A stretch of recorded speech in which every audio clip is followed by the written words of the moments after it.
All right, Lynn. Yes, Lynn, where are you from originally? New York, What part? Huntington, Long Island. Oh, okay.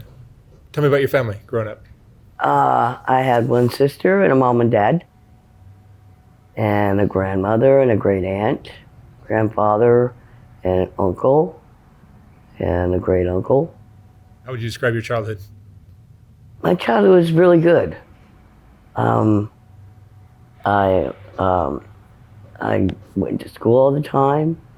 I was very interested in staying in school. I was an athlete. Um, I collected dolls. I had What was your sport? bowling and field hockey and volleyball. You know, we did sports during school and stuff. So good childhood. Yeah, I did. I had a really good You childhood. didn't go through anything rough? No abuse, anything like that?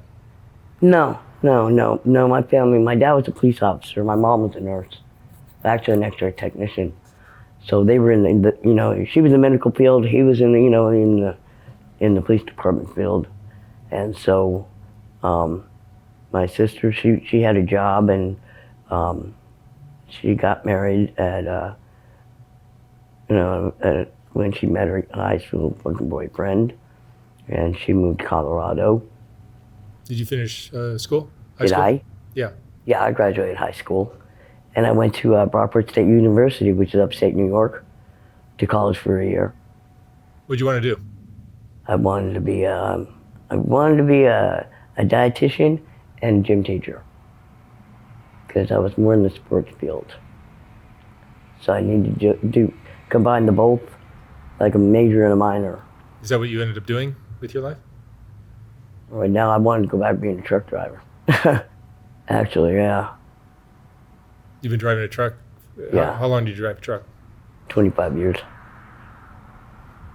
But it's hard to get back in the industry right now. I was working on it, and then things fell apart. So now you're pushing a cart on Skid Row. Yeah, How long you been here? Skid Row, 20 some odd years. It's a rough way to spend 20 years. I know, but I was housed, but it was very conducive. And you're just on the street now? I'm on the street now, just temporarily, because I got my SSI and my state disability reinstated, and my SSA also. So I'm just waiting to get paid on Thursday night. But, you know, kind of ran out of money in between. So I gotta do my little bit of recycling, because sometimes they tell you can't have any cash anyway. So my little recycling job, you can have a little bit of cash without getting reamed by them. So How'd you end up on the street? um, Or how'd you end up on Skid Row, basically? I ended up in Skid Row because of I was overseas in Guam, and I was pregnant with my youngest daughter, and I didn't know I was. And I flew back to the States to the Salvation Army program. And then after a couple of days, I found out I was pregnant with my daughter. It's only for the adult rehab that was in Pasadena. So they had to transfer me to Tarzana, which is for women and children. And then things got way messed up, and I went to the Foley house, and things got way messed up with all that. So, You were using what, alcohol or drugs? no, I just drink alcohol. I drink beer and a little bit of vodka once in a while. That's about it. Has that been a problem in your life? Huh? Has that been a problem for you? No. No, it's everybody else smoking their pookie and everything else, you know, all around me, and they keep walking past me, and it kind of, you know, it affects me, you know, because I can't get around them, you know, because it's hard to find a spot to lay down somewhere without the district telling you, you got to get up and move, or the police department that you got to get up and move. You know, you're in the shade, you're in the sun, and it's only temporary until I get paid on Thursday night, which I'm trying to bide my time here, because I got 2 puppies out in order. They're really adorable too. You have kids? Huh? You have a daughter, I have 1 daughter, yeah. and that's the only child? The only one that's left, yeah. You lost somebody else? Yeah, I lost my son and I lost my youngest daughter. But I still have my oldest daughter. How'd you lose the other two? The state took them. That was because of Huh? Your alcohol? No, because I'm a billion trillionaire. If you want to know the truth. I don't know how I ended up like that, but I'm dodging the bullet with these people. If you have so much money, why are you living like this? Why am I living off this? Why are you living like this if you have Because money? I have to get in. I can't get it. It's a cash reserve from the fucking Trump administration. I won it in a fucking lottery somehow, and so I really can't use it. But they keep dodging. Like they keep attacking me for it, and all these other entities. You know, so I'm having a hard time with it.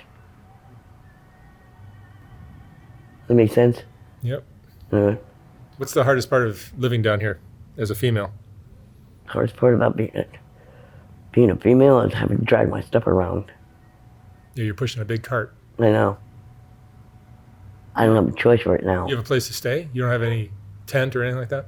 No, I can't live in a tent. It drives me nuts. I mean, I tried it. It's like, ooh, no, I can't have anything over my head. And it's hard to find anywhere else out there. But I'm going to go get me, I'm going to try and get me an apartment somewhere or, you know, something. But I'm going to get my puppies.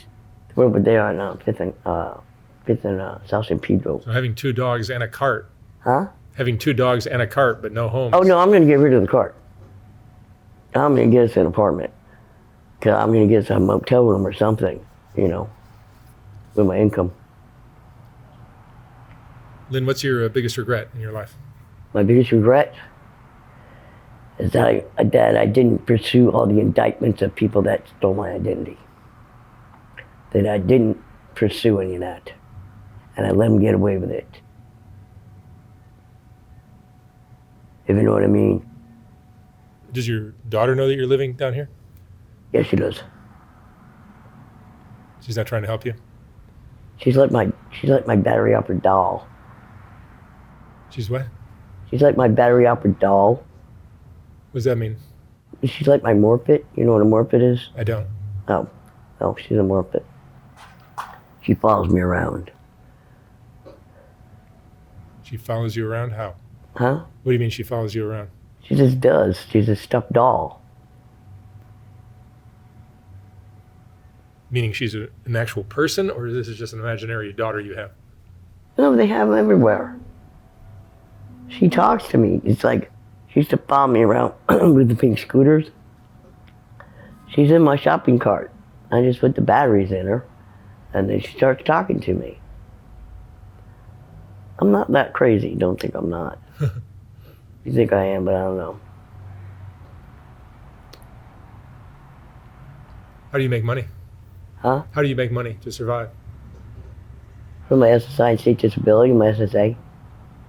I just gotta wait for payday. In between, I do recycling. That's the best I can do. Just have a little bit of spending cash. You get robbed or anything like that down here? You get into trouble sometimes?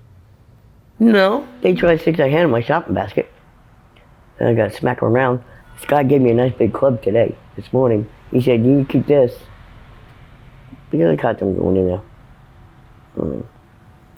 Getting hot. What was the lowest point of your life? Huh? What was the hardest part of your life? Hardest part of my life? Whew. Let's see. Losing my dad. You were close to your dad? Yeah. And my husband.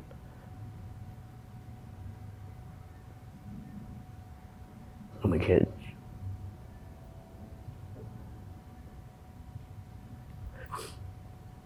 You've lost everybody. Yeah. Not everything. I still have my dog. Still got my vessel. So, If you had your life to live all over again, what would you have done differently? differently. Never started smoking crack cocaine. Actually, back then in New York, it was pretty based. But then again, it was like a glamorous drug. You know, back in the 70s, I mean, if you didn't have a little bit of pound of cocaine on you, you weren't really, you know what I mean? It was a prestigious drug. But then again, it's just, all right. What do you go through emotionally living down here? You get depressed? No, I get really mad. You get angry? Yeah, I do. Because they always follow me around, they're like plugging me into their cars and stuff like that. They're just being mean, for no reason. Because they don't know me that well. I mean, I don't attack them, I mind my own business, I do my own thing. But they always want to come and start being smart asses with me. For no reason. You have any friends down here? I have some friends that I've run into from my own apartment building. I run into them. I mean, I don't hang out with them, but we say hi to each other. What's your biggest fear now? The biggest fear is that when I walk out there and I get hit in the beating sun, I have to walk all the way out to the recycler, which I'm going to have to do anyway. Are you self-destructive? No, I'm independent. I'm self-disciplined, and I'm very stubborn. I'm a Capricorn. I get things done no matter what. Because sometimes it feels like you really can't do it, and then I gotta look at my eye, my ears, and my iliac, my cognitive, and say, we gotta get up and go now. Sleeping in front of somebody's business, it's like, we gotta get up and go now. Well, we feel like it or not, and we gotta keep going. Very resilient people. What's your greatest strength? Very straight is my discipline. How do you think the decades you've spent on the streets has changed you? Has it changed me? Made me stronger. But don't kill you, make you stronger. You learn a lot. Because they say that the average American is one paycheck away from being homeless. And that's a true fact. But you just don't walk out of being in a nice house, live in the suburbs, all of a sudden, you lost your job, and you got a family, and you can't afford Starbucks coffee anymore. We went through all that with the disease and stuff. You just don't walk out and be successful as being homeless. I mean, it takes a lot of prestige, it takes a lot of intelligence, and a lot of experience.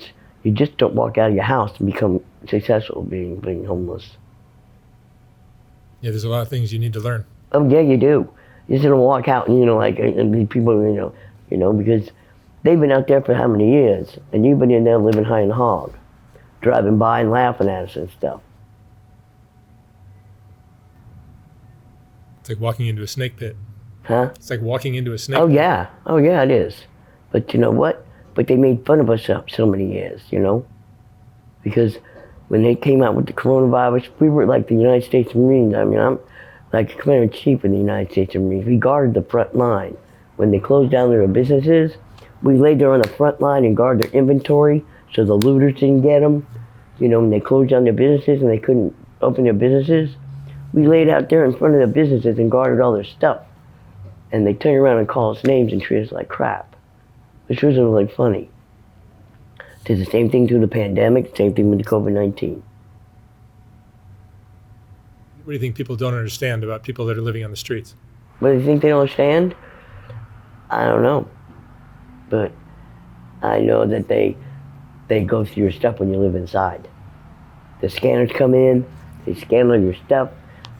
They just do it, because I've lived inside. I know how it is. Sometimes it's easier outside than it is on the inside. So in the past, you smoked crack. Oh, I have in the past. You try anything else? No. And alcohol is your thing now? Yeah.